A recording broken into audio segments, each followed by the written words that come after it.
Oh, okay. Good evening, everyone, and welcome to the Lost Voices of Raccoon City.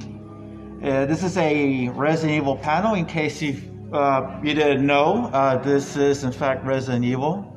We're going to be talking about the series as a whole, including the crappy movies, which will be enjoyingly be destroying it because I know that what's it called? Mila Jovovich and her husband will be destroying another movie called Monster Hunter. Maybe you guys are familiar with that. Makes me so sad. Another one will go to the caca. So No, especially because they're coming from our world to that world. yeah, What? Yeah. yeah. You didn't see the There's a trailer? No, Did you even watch the trailers? should we show them the trailer of Monster Hunter? Yeah. Sure. All right, let's get to it, and then we'll get into zombies. All right, let's crush her dreams for a moment. Don't curse me. When I heard about it, I was all excited. What? When I heard about the... Oh no! If Hollywood is there, you know they're gonna destroy Well, it. I thought it would be a good big battle of giant monsters, but I wouldn't mind. This is Hollywood. I know. They don't care. I think it's... They don't care about your passion. All right, guys, this is it. I think it could early way to mess up the story. This is Resident Evil 2.0. Oh, no good. Whoa.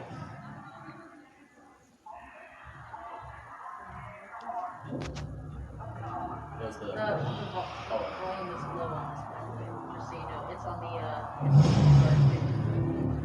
Captain, you have any idea what those markers are? It looks pretty ancient. The track says here, definitely Bravo City. They don't just disappear.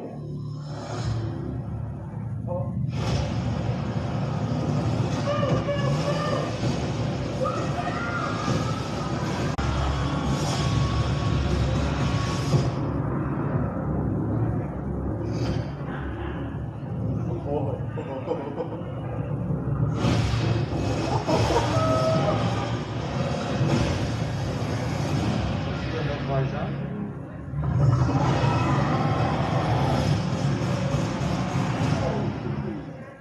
Only in theaters. Mhm. Man, theaters really kind All right, so that is it. So what do you guys think? You That's think? what I have to see. Wait, I think next year? great graphics, terrible This story, in plot, December, and everything else. This year. It's gonna be pretty. It looks like it's gonna be pretty. That's the thing, but there's an old saying goes: no matter how much you polish a turd will always be a turd. Look up Mila Jovovich's age, though. Look up her age. No. She looks so young there, right? Yeah, she does, but Bitch. yeah, She looks like she's still like 20 something. That's She's like not fair. 60, I think, almost. Yeah. yeah, she's hitting there, but still, she'll always be. Stick with it considering the circumstances, but Yeah. starting off with the N64 version, then moving from the PlayStation and so on. I actually didn't see any of the movies until after like the fourth one. I decided to bite the bullet and watch the first version that Paul W.S. Anderson did. And Yeah. I didn't hate it, but you know, all you guys have seen the movie are peripherally aware now. It's like a slow motion train wreck. Yes, it does. But yeah, no. It picks up speed after the third one. The movies really disappointed me, so I started getting into more of the lore. The books by S.D. Perry. Yes. I've got all of them. They're really good. Yes, I read those too. I actually enjoyed. There was this book, On EX. Minute on EX, like he was saying. Here in the S.D. Perry's. Now this is based on a bit of a novel called Pocket Books or something, or Pocket Star, if I'm correct. It talks about it's a bit of a filler. I mean, it's not, how should I say, it's not really how should I say, canon to the gaming series. Its own little branch.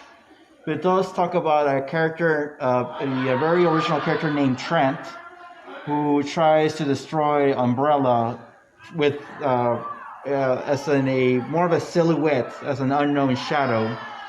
And throughout the course of the books, it branches out to different characters. Like in the first three, if I'm correct. No, what was it? The first one is a bit of a let's see. It's a bit of a a little bit of an adaptation. It's a book adaptation to the gaming of Resident Evil. And then it goes to, I believe, to Caliban Cove, which actually that's my favorite one of them all, because the story takes place as Rebecca after the events of the Umbrella incident. Of course, if you have played a video game, she has also was in Resident Evil 0 with Billy Cohen. The image should be coming out. But yeah, I strongly recommend. Oh, there it is. There it is. This is the one. This is actually my favorite one of them all. And yeah, then there's the other ones. One with, I believe, with Leon. And there was another one that I also enjoyed. There's City of the Dead, which I think is the for Resident Evil 2, if I'm correct. It's been a while since I read them, but yeah, this is the one that's supposed to take place during Resident Evil 2. And then there was another one with Nemesis. I would read them when I was working at.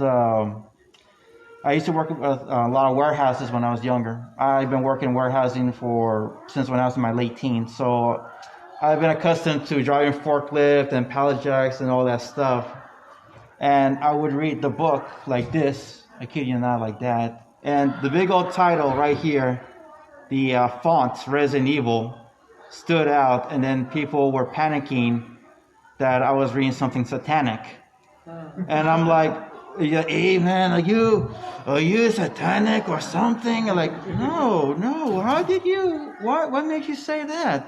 It's like, no, it says evil. Like, no, evil can be mentioned or it can be described in many, many ways. I mean, just because it says evil doesn't mean it's satanic. And of course, if you guys have played a game, it is not satanic at all. I mean, it's all through the power of science and virology.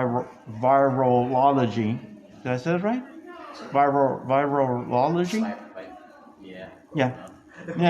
It's a.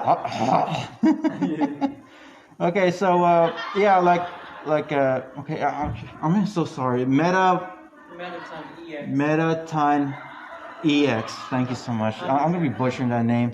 That's strong. Definitely a strong recommendation if you're into novels. Now they also did a comic book as well, based on, I believe it was not Image Comics, but I believe it was IDW, if I'm correct.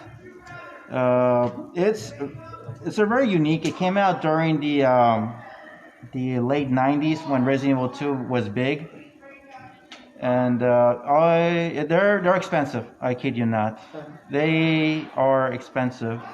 Hold on a sec. Let me see if I could show you guys an image. Okay, I don't know where the hell am I right now. Red brain. Oh, here it is. I am so sorry. Okay, so you can see here. These ones are actually the comics that I was telling you guys about. Right here. Now, this one is based off Ice and Fire, which is another adaptation of the comic book. Now, this is the one. Yeah, this is the one. And there was also another one from, this is the one, yeah. Yeah, this is the one. Yeah, it came out during the late 90s, and it was, as you can see, there's some celebrities here. It was a Jim Lee cover, and it talks about certain interviews based on the video game. And I actually have the entire collection in my storage. And I kid you not, each was really expensive. I think this one cost me like $19 at that time, but I don't know how much it costs now.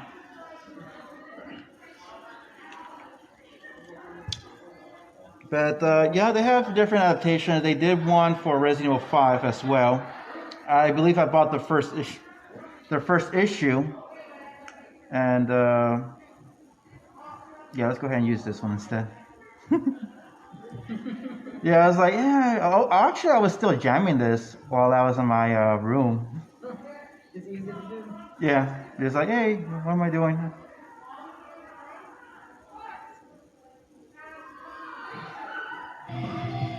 Okay, let's just put Resident Evil.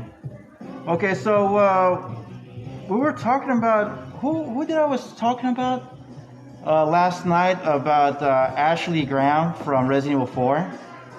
Oh my gosh, she was an annoyance. I don't know, has anyone here played Resident Evil 4? Yeah. Okay, now here's my question: do you guys play the game on the GameCube or on the PS2, or was it the Wii? GameCube. What did come out on first? GameCube was the original one. Then yeah, I put it on GameCube. Yeah. No, I have the chainsaw controller at home. I got the one for the PS2 version. Still in its box. Okay. Oh, yeah. For the ones who aren't familiar, I believe it's Nyko, if I'm correct. N as in Nancy, YKO.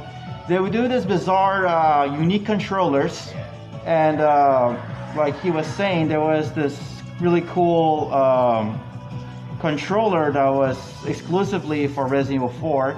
You could actually play the game. I mean, you could use it as a functioning controller, but it is a bit wonky since the buttons are like this and like that. And I kid you not, I used the PS2 controller of the chainsaw to to do, what was it? I think it was